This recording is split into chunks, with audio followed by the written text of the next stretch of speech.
집값이 올라간다기보다는 이제 돈의 가치가 떨어진다 맞습니다. 이렇게 생각을 해야 되는 거죠. 맞습니다. 예. 네. 근데 그만큼 지금 돈이 풀리는 속도가 굉장히 무섭기 때문에 그만큼 그 자산 가치 상승이 굉장히 많이 올라간다고 보는 거고요. 제가 예전에는 대출 막 풀로 받으라는 이런 소리 잘 안 했었어요. 그런데 지금은 제가 풀로 받으라고 하는 이유가 풀로 받을 수 있는 만큼 받으셔서 이주하셔라. 근데 그만큼 지금 상승 여력이 클 수밖에 없다고 생각을 하기 때문에 제가 이렇게 말씀을 드리는 거예요. 네.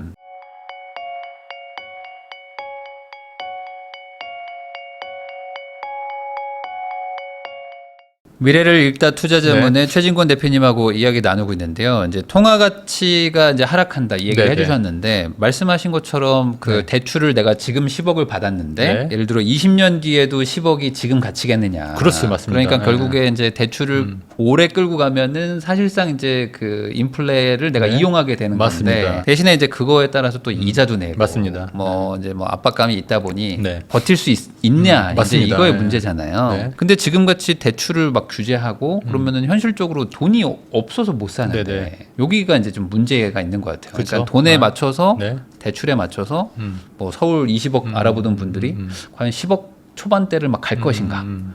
이게 좀 제일 고민이실 것 같은데. 저는 그렇게라도 해야 된다고 봐요. 우선은 왜냐면- 무주택자라면. 네, 맞습니다. 그래서 6억까지 대출이 나오고 DSR만 이제 충족이 되면 6억까지 대출이 나온다는 얘기는 뭐 예를 들어서 뭐 18억짜리를 내 돈 12억만 있으면 사실 사실 수 있다는 얘기잖아요. 그래서 그런 식이라도 내가 이제 원하는 게 20억이지만 이미 이제 그거는 못 사신다고 이제 생각하면은 어쩔 수 없지 않습니까? 그러면 이제 조금만 이제 가격을 낮춘 가격에 그러니까 입지나 이런 게 좀 떨어지더라도 아니면 신축보다 구축이라도 그런 거를 지금이라도 이제 6억 대출을 풀로 받으셔서 사신 게 맞다. 제가 예전에는 대출 막 풀로 받으라는 이런 소리 잘 안 했었어요. 네. 예전에는 이제 너무 무리하지 마셔라. 예전 방송 보신 분도 아실 거예요. 그런데 지금은 제가 풀로 받으라고 하는 이유가 지금 어차피 대출이 DSR 때문에 충분히 나오지도 않을 뿐더러 그리고 이제 그 6억 대출로 있지 않습니까? 그래서 그 한도만큼 받아도 이제 크게 문제가 없다. 왜냐하면 자기 DSR만큼 나오는 거니까. 그래서 풀로 받을 수 있는 만큼 받으셔서 이주하셔라. 근데 그만큼 지금 상승 여력이 클 수밖에 없다고 생각을 하기 때문에 제가 이렇게 말씀을 드리는 거예요. 네. 근데 지금도 사실 가격이 뭐 만만치 않다라고 네. 생각하시는 분들도 많은데 네.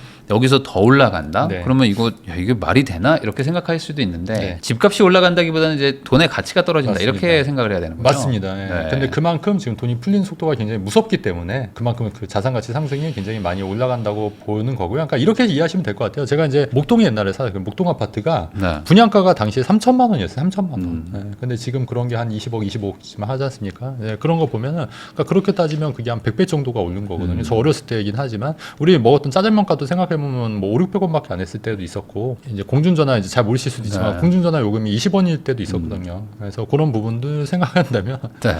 그러니까 결국에 이제 네네. 물가가 올라가고 하면은 이제 부동산도 물건이니까 그렇죠. 같이 네. 가격이 올라가는데 사실은 돈의 가격이 떨어지고 있는 것이다. 맞습니다. 그러면은 이런 것들이 네. 이제 결국에 이제 통화량과 많은 그 연관성이 있다 이런 네. 것들도 많은데 지금 네. 통화량이 풀릴 수밖에 없는 분위기니까 네. 미리 사라 네, 이렇게 맞습니다. 얘기를 네. 하시는 거죠. 맞습니다. 자 그러면 여기서 네. 이제 고민은 아마 그런 걸 것 같아요. 그러면 네.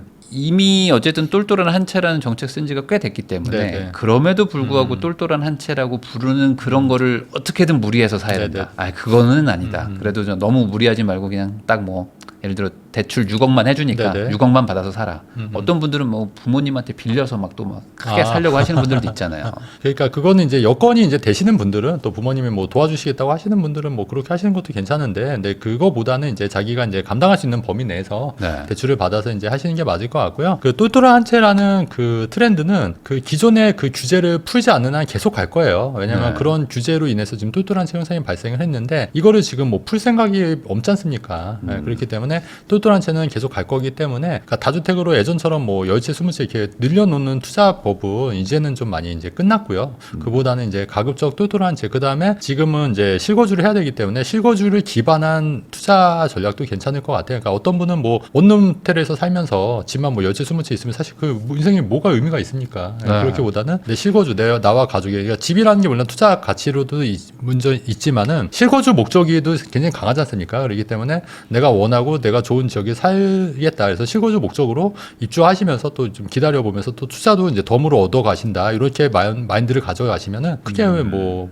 문제는 없을 거라고 생각이 되는 거죠. 근데 지금 뭐 경제 성장률도 막 너무 나쁘고 맞습니다. 지금 경제 살리기를 또 해야 된다는 그런 막 지금 취지나 뭐 당위성도 분명히 있기 때문에 네. 시장에 돈을 안 풀 수는 없단 말이죠. 네. 그러면 이런 상황에서 정부도 좀 전향적으로 네네. 이제 뭐 우리가 그럼 과거에 좀 뭔가 잘못한 부분이 있기 네네. 때문에 임대차 3법도 좀 뭐 개정을 네네네. 하고 재건축 초과이익도 좀 네네. 환수제도 좀 없애고 네네. 그러면서 이제 제대로 된 뭐 네. 약간 시장 네네. 친화적인 좀 뭔가 문제 해결을 하겠다라고 갈 수만 있다면 네네. 사실 뭐 지금 행정부랑 입법부가 네. 다 지금 맞습니다. 한 마음이기 네. 때문에 네. 순식간에 될 수도 있잖아요. 그럼요. 네. 근데 그 부분에 대해서는 좀 부정적으로 보시는 것 같아서. 기본적으로 이제 이분들이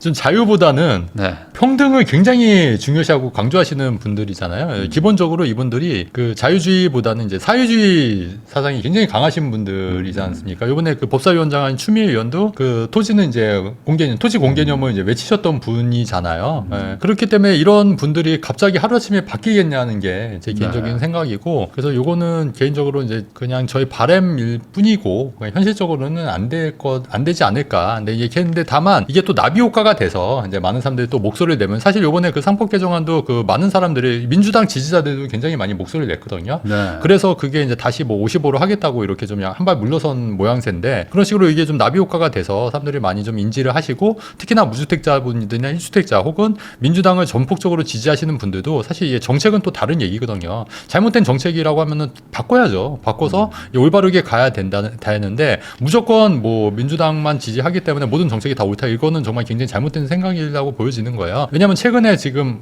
그 법사위원장이 그 주식하다 걸렸지 않습니까? 네. 그래서 지금 차명으로. 차명으로. 그 사실 굉장히 큰 문제고 이슈인 거잖아요. 근데 그것도 굉장히 빨리 이제 그 경찰 수사를 하는 것도 저는 좀 약간 좀 이상하다고 좀 개인적으로 생각하고, 왜냐하면 너무 빨리 이제 하기 때문에 꼬리 자르기 같은 모양새이긴 해서. 그런데도 불구하고 그런 잘못을 했는데도 민주당을 지지하는 거는 사실 저는 아니라고 생각하거든요. 설령 민주당 지지자들이라고 할지라도. 그래서 잘못된 정책을 내리면 수정을 해야 되고 바꿔야 되지 않을까, 저는 개인적으로 그렇게 생각을 하는 거죠. 그러니까 네. 지지와 정책을 좀 구분을 할 필요는 있다. 맞습니다. 네. 근데 이제 이런 부분도 있거든요. 한켠에서는 아니 그래도 이제 민주당 정권이 이제 한 3년 정도 못했잖아요. 윤석열 네. 정부 그때 기간 동안. 그리고 이제 다시 이제 어찌 보면 이제 복귀가 된 네. 거기 때문에 아니 우리가 이제 3, 4년 전에 해서 네.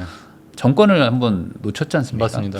그러니까 이번에 조금 다를 수도 있지 않을까라는 네. 희망을 갖고 있는 분들도 있단 말이죠. 네. 그러니까 저도 그런 희망을 좀 갖고, 저는 정말로 그렇게 됐으면 좋겠어요. 네. 진심으로. 근데 이제 그럼에도 불구하고 지금 이제 좀 최근에 그 포스코 네, ENC. 포스코 ENC 같은 경우에도 물론 이제 그게 물론 이제 그게 사망 사고 굉장히 안타깝고 그런 일이긴 한데, 근데 그거를 갖고 과연 이거를 갖고 기업 뭐 면허 취소를 하겠다는 게 그게 어떻게 대통령 한마디에 그게 왔다 갔다 하는 나라가 된다는 것 자체가 저는 좀 의아하고요, 솔직히. 그다음에 이제 노란 봉투법도 상당히 굉장히 그 세계 외국계 그 유럽에서도, 유럽 상해인가 그죠? 네. 유럽 상해에서도 굉장히 좀 우려를 많이 표하고 있거든요. 근데 이제 그것도 굉장히 지금 밀어붙이고 있지 않습니까? 그다음에 뭐 계속해서 상법 개정안도 계속해서 밀어붙이는 거고, 이런 법들을 계속 밀어붙이는 거를 보면은 과연 이게 진짜로 이렇게 좀 우리나라를 발전하기 위해서 이렇게 이런 거를 밀어붙이죠. 왜냐면 산적했던 다른 것들도 굉장히 많거든요. 예를 들면 사실 외국인 같은 경우에, 중국인 같은 경우에도 우리나라 그 지방선거권이 있거든요, 사실은. 근데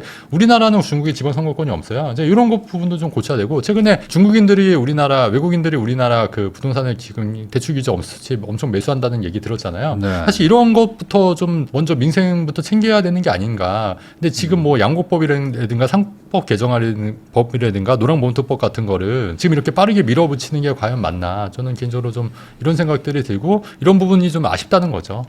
그러면 이제 아무래도 현 정부가 뭐 쓸 수 있는 카드가 뭐 많지 않다 이런 얘기도 많이 나오고 있고, 그리고 이제 어느 정도 그 과거를 부정하지 않으면 할 수 있는 여력이라는 게 별로 없어서 네. 결국엔 보유세 인상으로 가서 네. 약간의 그 공포 매물을 내놓게 하는 네. 그런 전략으로 쓰지 않을까. 네. 이쪽이 가장 유력할까요? 그러면 결국에? 아니, 그러니까 정부에서 이제 그렇게 한다고 하더라도 이게 사실은 그 이제 종부세를 올리고 하면은 지금 사람들이 전에도 말씀드렸듯이 다 증여로 가거나 안 파는 경우가 생기는 거고, 지금 양도세 중과도 지금 조정지역에 한해서긴 하지만 내년 5월 9일에 연장이 됐던 거를 이제 더 이상 연장을 안 할 수 있지 않습니까? 네. 그렇게 되면은 내년 5월 9일 이후에는 이제 양도세 중과가 뭐 많게는 82.5%를 내야 되는데, 사실 누가 팔겠습니까? 그냥 증여하고 말지. 딱 이제 그런 그런 식으로 지금 가고 실제로도 지금 뭐 증여하는 사람들이 굉장히 많이 있지 않습니까? 그래서 다 그런 식으로 가겠죠. 그럼 물량은 더 없어지고 가격은 더 오르고 종부세 내더라도 내가 이제 종부세 이게 부담이 되면은 이분들이 이거를 월세를 주고 자기네들은 약간 좀 가액이 작은 아파트로 이사를 가겠죠. 그 부담을 메꾸려고 뭐 이런 식으로 진행이 되지 않겠습니까? 그래서 그렇게 한다고 해서 집값이 떨어지지는 않을 거다. 이미 다 경험을 했지 않습니까? 그래서 그렇게 저는 개인적으로 그렇게 보고 있습니다. 일각에서는 이런 얘기가 있거든요. 그러니까 그때 보유세를 더 높게 했었으면 포기했었을 텐데 너무 약하게 했다. 네. 그래서 막 더 세게 할 수도 있다. 막 이런 얘기들도 나와가지고. 그러니까 저는 그게 정말 잘못된 생각인 것 같은데, 그러니까 예를 들어서 이제 예전에 프랑스 혁명 당시에 로베스피에르라는 사람 아시잖아요. 네네. 근데 이 사람이 전 국민은 모든 어린 아이는 우유를 반값에 먹을 권리가 있다 이러면서 우유를 반값으로 동결을 딱 해버린 거예요. 그러니까 사람들이 처음에는 막 최고다 막 해서 다 난리가 났거든요. 근데 이제 우리 소 키우는 그 농장주 입장에서는 어떻습니까? 이게 우유값이 반값이면 우유를 짤 때마다 손해예요. 그럼 누가 팔겠어요? 그냥 네. 우유를 다 그냥 도축해서 그냥 고기만 판 거예요. 그러니까 이제 로베스피에르가 이제 그 목축업자들을 불러가지고 너희들 왜 우유를 이렇게 싸게 공급을 못하냐 했더니 사료값이 너무 비싸서 그렇다. 그랬더니 이제 사료값 하는 사람한테 사료값도 낮춰라 이랬더니 그 사람들이 그 사료를 안 하는 거죠. 왜냐면 하면서 손해인데 그거 누가 하겠습니까? 그래서 결국 우유값을 모든 어린 아이들이 못 먹고 오히려 부자들만 먹게 된 거예요. 그 현실이 지금 똑같이 재현이 되고 있다는 얘기예요. 지금 제 말은. 그래서 로베스피에르도 본인은 그게 맞다고 생각했겠죠. 그 당시에는 본인이 제일 똑똑하다고 생각했겠죠. 그러니까 그걸 밀어붙인 거예요. 그러니까 이게 똑똑한데 신념이 강한 사람이 맨 위에 있으면은 정책이 이렇게 좀 아이러니한 상황이 충분히 벌어질 수 있다는 말씀을 과거 역사를 통해서 얼마든지 볼 수 있는데 왜 그거를 이해를 하지 못하는 게 제가 정말 답답하다는 얘기입니다. 지금. 그러면 이제 거꾸로 본인의 어떤 지역구라든지 뭐 이런 뭐 앞으로 이제 또 네. 저기 지방선거도 있기 때문에 네. 정치인들한테 좀 좋은 방향의 정책을 해주기를 좀 요구를 해야 된다. 맞습니다. 좀 네. 뭔가 좀 경제적으로 네. 좀 이렇게 맞는 방향으로. 맞습니다. 그러면 이런 상황에서 결국에 이게 투자 환경은 좋아지지는 않을 것 같아요. 뭔가 대출도 계속 막히고, 뭐 네. 세금도 많아지고, 네, 뭐 네. 이런 상황인데 네. 그럼에도 불구하고 지금 부동산을 꼭 해야 되냐 이런 얘기들은 또 있거든요. 그러니까 뭐 다른 것도 있잖아요. 특히 이제 네. 뭐 주식 쪽은 뭐 맞습니다. 지금 약간 흔들흔들하긴 네, 하지만 네. 그래도 정부가 막 드라이브를 걸어주는데. 네, 제가 이제 주식 투자 저도 지금 하고 있고요. 말씀하신 대로 주식 투자 같은 경우에는 지금 해외 주식이랑 이제 국내 주식 하고 있는데 제가 느낀 그 주식에 대한 통찰은 뭐냐면 해외 주식은 장기 투자가 가능한데요. 우리나라 주식은 그 계속 이제 이렇게 왔다 갔다 하지 않습니까? 그렇기 때문에 단타 위주로 해야겠더라고요. 이번에 그래도 상법 개정하고 막 해도요. 네, 그래서 근데 상법 개정이 실제로 효과가 그 배당소득세 분리과세 하는 게 실효세율이 별 차이가 없고 오히려 더 높다는 거예요. 그런 이제 그거 보셨잖아요. 그러니까 그게 사실은 계속 조삼모사라는 게 자꾸 이게 그렇게 큰 어드밴티지가 있는 게 아니거든요. 그래서 그런 부분도 이제 생각을 하셔야 될 것 같고 그래서 제가 느낀 거는 국내 주식은 저도 지금 그렇게 하고 있어요. 단타로 지금 뭐 올랐으면 팔고요. 떨어지면 다시 사고 있고 그렇게 해서 지금 수익을 내고 있고 해외 주식 같은 경우는 계속 지금 뭐 테슬라라든가 엔비디아부터 시작해서 뭐 팔란티어라든가 이런 주식 계속 갖고 있고 이런 거는 꾸준히 오르고 있거든요. 뭐 그래서 이런 식으로 좀 약간 양분화해서 좀 투자를 좀 해야 되지 않을까. 근데 그럼에도 불구하고 부동산 투자 저는 다 하고 있으니까 부동산 투자의 가장 큰 장점은 사실 시세 변동이 뭐 매일 있는 게 아니니까 상대적으로 좀 약간 좀 이렇게 안정이 돼요. 마음이 편하죠. 마음이 편안하고 하고 그다음에 이제 전세나 이제 레버리지 대출을 또 많이 일으킬 수가 있기 때문에 이제 그런 적은 돈으로도 충분히 또 할 수 있는 그런 방법들이 있어서 그런 부분이 훨씬 더 수익률은 더 나쁘진 않은데 뭐 이런 것도 뭐 잘하시는 분들은 또 저처럼 이제 많이 해본 사람은 이제 부동산 투자도 이제 좋아하는 거고 마찬가지로 이제 국내 주식, 해외 주식도 뭐 다 하시는 것도 저는 나쁘지 않다고 봅니다. 네. 저는 지금 제일 걱정되는 게 내년에 전세가 네. 엄청 오를 것 같아요. 맞아요. 그러니까 네. 있는 물건도 줄어드는데 맞아요. 전세 수요는 늘어날 수밖에 없는. 그러니까 금리가 내려가면 전세 수요가 늘어나거든요. 그렇죠. 네. 근데 전세를 주기가 참 부담스러워지는 그렇죠. 구조로 가고 있어서 맞아요. 그럼 전세 한번 또 진짜 막 폭주할 수도 있지 않을까. 네, 이게 폭등할- 걱정인데 그렇게 보시나요? 네, 저도 그렇게 봐요. 네, 맞습니다. 그래서 그게 정말 사회적인 이슈가 될 것 같아요. 그러니까 이게 보면 저희는 이제 물란도 그렇고 이제 전문가시니까 이게 눈에 뻔히 보이잖아요. 어느 정도 좀 보이는 부분도 있고 해서 근데 그런 거 이제 경고성 얘기를 제가 이제 계속 하는데도 불구하고 댓글들 보면은 참 심란할 때가 많아요, 진짜로. 이게 진짜 누굴 위해서 하는 얘기인데도 불구하고 본인들이 이제 그런 거를 잘 이해를 못하니까 좀 답답한 마음이 진짜로 많이 듭니다. 네. 최근에 네. 제가 보니까 이제 송파 쪽, 뭐 잠실 쪽도 네네. 한두 달 사이에 전세가 한 2억 가까이 막 튀었어요. 그럼요. 갑자기 네. 이제 올림픽 파크 포련 입주 끝나니까 막 팍 네네. 튀더라고요. 네. 그러니까 이게 지금 전반적으로 전반적으로 이렇게 좀 퍼져 나갈 거로 보시는 거죠? 네, 전세 그렇습니다. 쪽이. 네.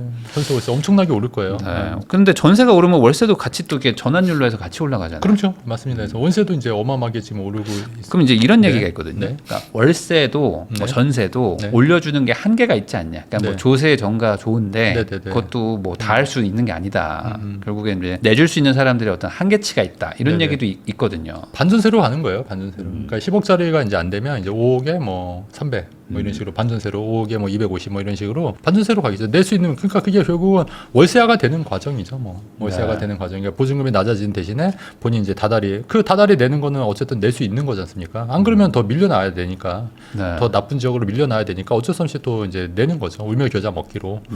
그리고 이제 그런 게 있죠. 이제 내가 살던 동네에서 이제 다른 동네로 간다는 게 뭐 꼭 매매가 아니다. 네. 뭐 전세다라고 하더라도 가족의 어떤 그 터전을 옮기는 게 쉽지가 쉽지 않습니다. 않거든요. 네. 네. 그래서 그러다 보니까 이제 좀 올려 달라고 해도 어느 정도는 좀 올려줄 수밖에 없는 당연하죠. 그런 네. 것도 있어서 우리나라 구조상 그 임대인이 갑일 수밖에 없는 구조예요. 그러니까 왜냐면 매물이 적기 때문에 그렇습니다. 그래서 이제 근데 매물을 늘리려면 전세나 월세를 이제 많이 활성화시킬 수 있는 임대사업자를 민간 네. 임대사업자를 많이 양성을 해야 되는데 오히려 지금 정부에서 거꾸로 하고 있지 않습니까? 그러니까 지금 뭐 매물이 없는 게 당연한 거죠. 민간 임대사업자 이번에 이제 단기 6년이 부활했는데 네. 뭐 반응은 되게 안 좋은데 그렇죠.